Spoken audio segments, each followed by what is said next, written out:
Hello and welcome to this video where we will take a closer look at Neocolor II crayons, what they are and what you can do with these wonderful water-soluble crayons.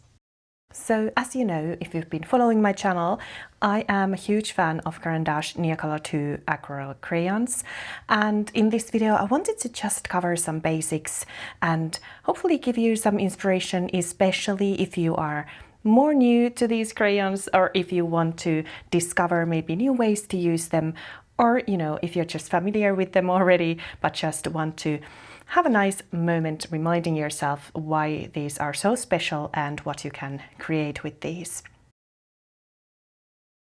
And what I've done is I have also spread around here some inspiration, so some of the Neocolor II art that I've created during the last year, last 6 months or so, and I wanted to just give you the inspiration there around us as we discover the different ways to use these crayons. So let's start by just taking kind of basic look of a Neocolor II crayon. So they look like something that would be suitable for children, and definitely they are suitable for children, but somewhat precious for just children's artwork. So these are definitely something perfect also for us adults and people who want to take art even a bit more seriously.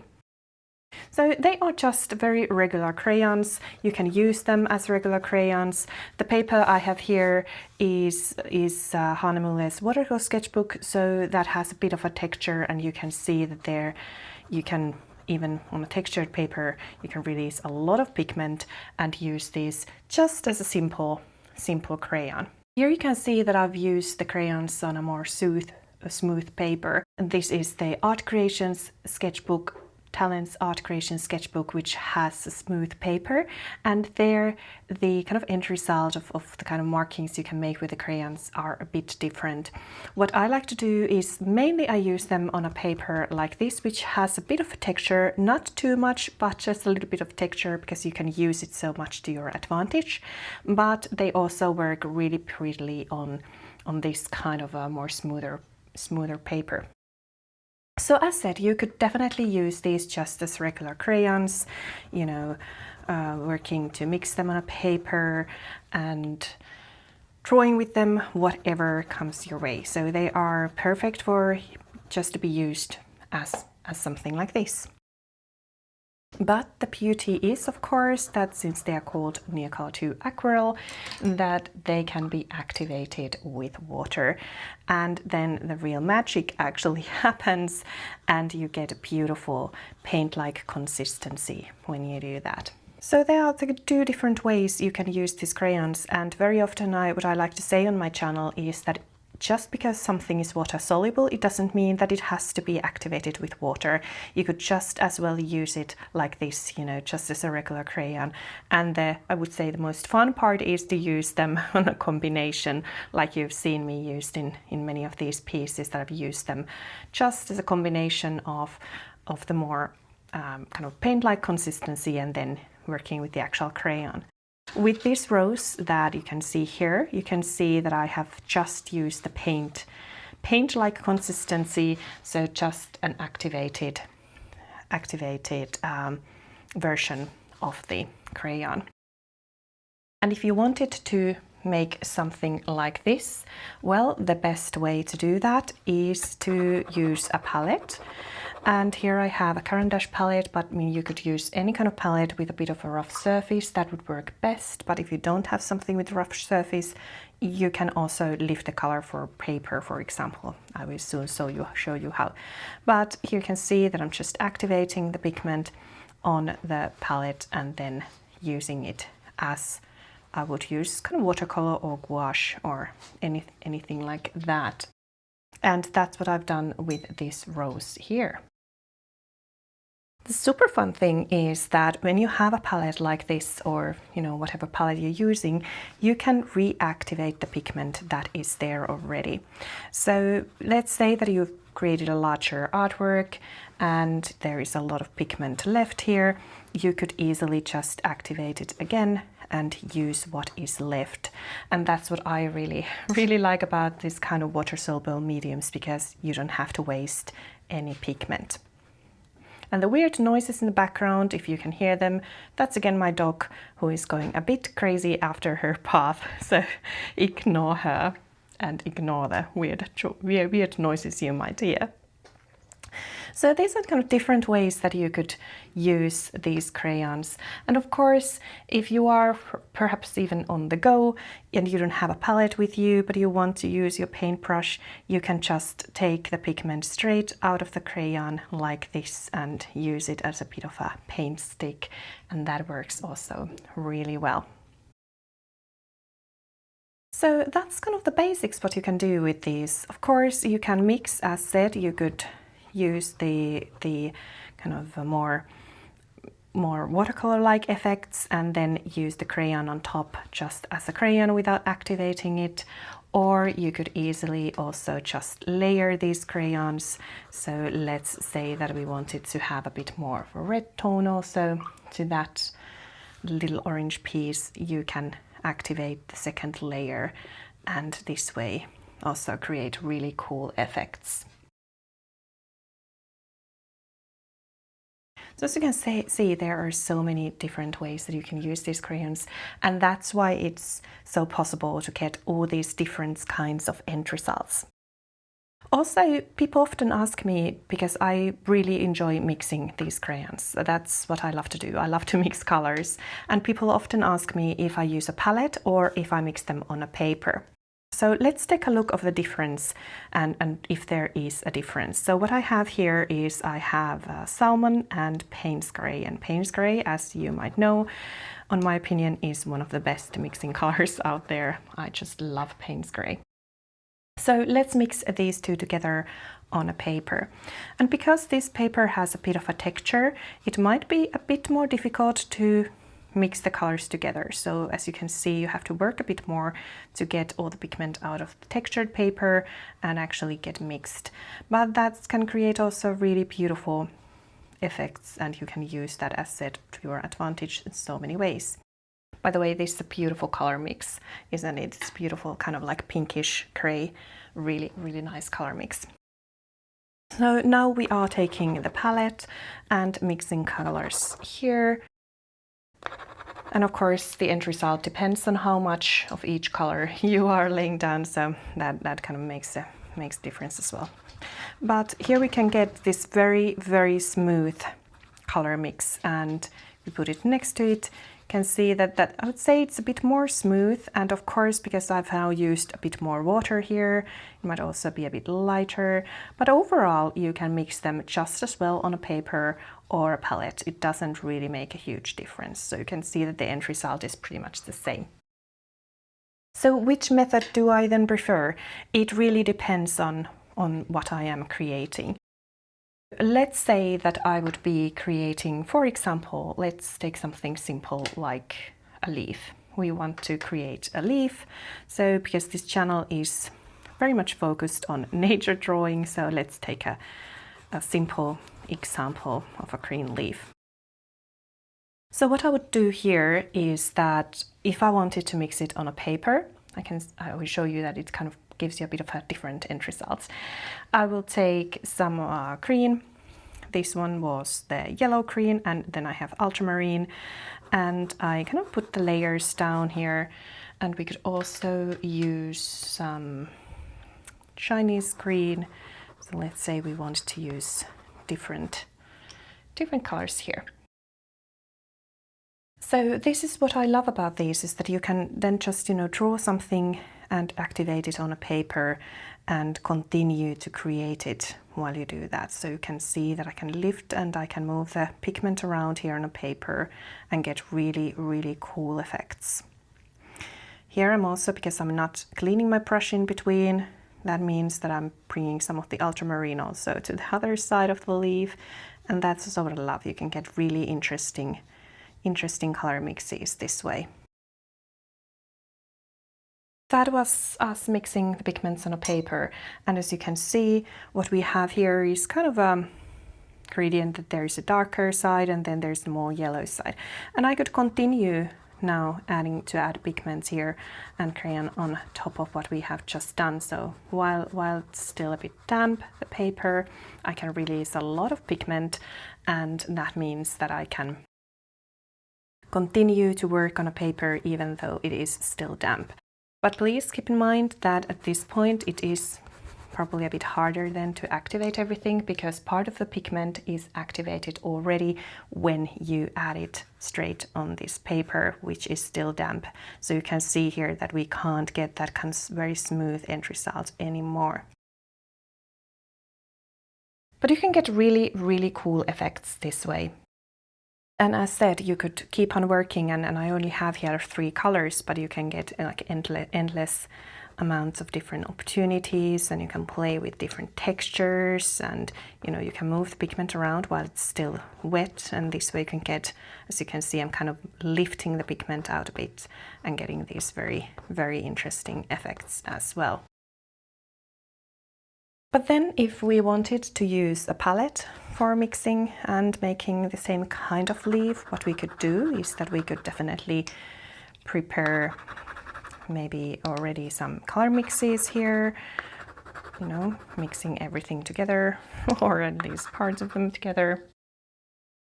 And we could easily just, start with similar kind of like a leaf, some kind of leaf shape here, add a bit of green there. And then make the first layer without any additional colors. And this is also a method that I really enjoy using, that I just add the first layer and then I start layering on top of that. But very often my first layer includes lots of different colors, like we did with that one. But I wanted to now show you different methods that you could use, because this is also a lot of fun. So now we are mixing or kind of activating the kind of darker green mix with a bit of ultramarine, and we are adding it here on top. And as you can see immediately, it's much more this watercolor effect at this point. And that's because what we did is that we changed the consistency pretty radically so that it actually behaves like watercolor. And we can use our palette as we would any watercolor palette. By the way, isn't this a beautiful combination of colors? I think it's just magical. I think here in the middle of winter where we are right now, we are in the middle of winter, no green to be seen out there. So that's probably why I think this is so nice. Nice to work with some bright green pigments. But anyway, back to the process. Now if we wanted to add a bit more darker details still, we could definitely use the palette and mix the colors here and add lots of different tones and just create from there. So as you can see, it's a very, very different method, and also the end result is different, and there are endless ways to use these crayons, and that's why I think these are so fascinating. We could now continue here the same way we did with the other leaf, that we can continue to add different textures. We can continue to also darken some areas or bring a bit more yellow to others. So there are, as said, you can just, that's why I always say that you can test and try and see and play with your crayons to see what you can do, because there are so many different ways that you can use these crayons. So what is the benefit of knowing all the different techniques and ways to use these crayons? Well, the answer is actually quite simple, because the more you know how to use these, the more you know different ways to use your crayons, the more you can actually create different kinds of topics and different kinds of end results with them. When I say that you can use the paper to your advantage, depending on what kind of consistency or what kind of texture your paper has, what I mean with that is that when, for example here, when you can see that I added some crayon on top of the layers, you can see that the paper texture kind of shows through and you can get different kinds of end results. Here you can see that we have very smooth end results and very smooth transition of colors because the paper is so smooth. Then on the other hand, in this picture, I wanted to kind of use the smooth paper so that we can have very watercolor-like background. As you can see here, it's very much like watercolor. And then I have just used the crayons to add very clear crayon markings here, so I haven't activated these steps anymore.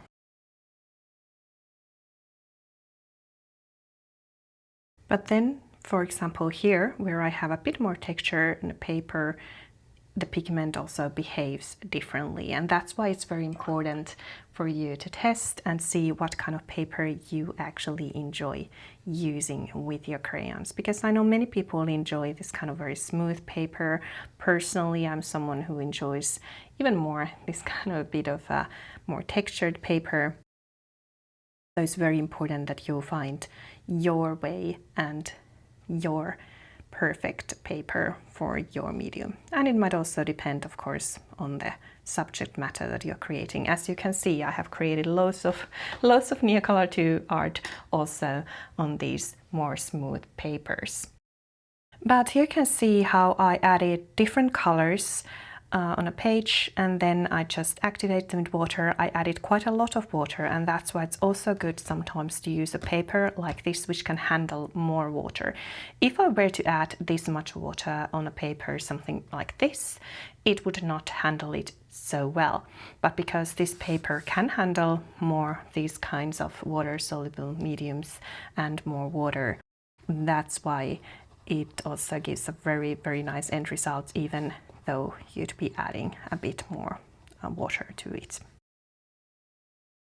So this is just a very, very simple way to demonstrate what difference the paper makes, but also what a difference it makes different techniques that you'd like to use. Here I added a bit of pigment on top of that still very, very wet paper and paper surface, and we could release a lot of pigment and get this really cool effects here. But let's say I wanted to just draw without water. I might not have always this much water around me.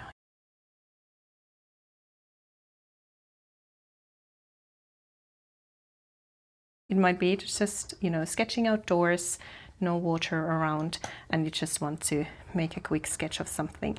So as I said, you can easily just use these as your regular crayons. It doesn't always have to be activated with water, but you can play with them and use them as you would any kind of crayon.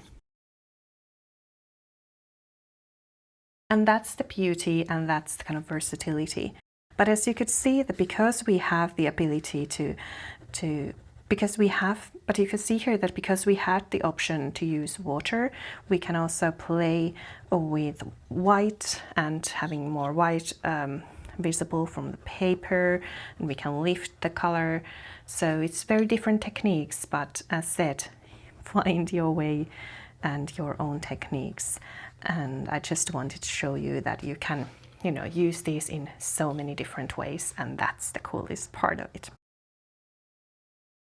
So what would be then the perfect way to get started with your Neocolor IIs if you have these crayons and they are just, laying around and you don't know exactly what to do with them? What I would propose is that just, take a very simple subject matter. For example, an apple. Let's draw an apple. And take something very simple and just start sketching and playing with your crayons. Experiment what it is like to kind of mix them on a paper, mix colors on a paper. So, very basic, we might have a set which has green, red and yellow. And what I will do is that I will just add some pigment here and there, see what we can do if we want to color mix, and play with them as best we can. And then see what happens when you start activating the pigment. Because I have here many different colors, 3 different colors. I want to start activating one color and then gradually move to others. And you have to be careful to clean the brush in between so that you are not moving the more dominant pigment around too much.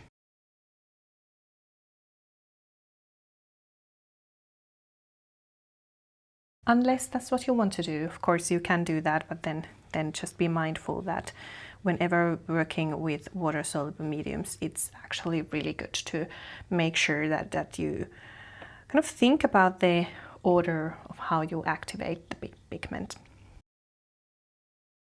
So what I have now done here is just a very, very simple apple. It's still wet, so let's give it just a little bit of a moment to dry just a bit. And now we'll take some black crayon, which is also, I think, part of the basic sets. It's very kind of useful crayon, especially in the beginning, to kind of learn different ways to mix and use these crayons. And at this point, you know, I could use it just as a regular crayon again and just add some drawing on top of what we have created here in the first place, and then I could add a bit more red again on the top of that to create these interesting effects. So as said, my main message is that play with your crayons and see what they can do. They are a lot of fun once you get to know all the different opportunities and different options how to use them. I always say that there are two main things to do with your Neocolors if you want to get to know them and get to kind of know all the different techniques and things you can do. Number one is color mixing. So color mixing, seeing what you can create, whether it is mixing on a palette or mixing here on a paper. And the second one is layering. So you can see here with all these different layers and different methods of adding the layers, you can get such wonderful and different effects. In this little bird that you can see here, I have actually added loads of layers, and that's how we get this kind of waxy, very opaque end result. On the other hand, on this kind of small little tree branch that the bird is standing on, there we haven't added that many layers. I think there's only a couple of layers here, and you can see how different the end result is. And also that kind of contrast is very interesting whenever you're building, for example, a landscape or making a landscape, or you're drawing just some fruits or birds or whatever nature subject you might have that you want to create. Then you can really play with these kind of contrast and these different kinds of techniques and surfaces and end results you can get. So I think that's all I wanted to show you today regarding Neocolor IIs. As said, play with your crayons, have fun, enjoy the process of getting to know all the different opportunities that these crayons bring. And if you are interested to learn more or paint and draw with me, I have loads of Neocolor II related videos on my channel. So I will have the playlist linked in the description below. Thank you so much for watching, and let me know in the comments what is your favorite way of using these crayons. If you are more new to these, or if you are a long-term Neocolor II fan, I would love to hear your experience and your views. Thank you so much for watching, and I will see you very soon in my next video. Bye for now.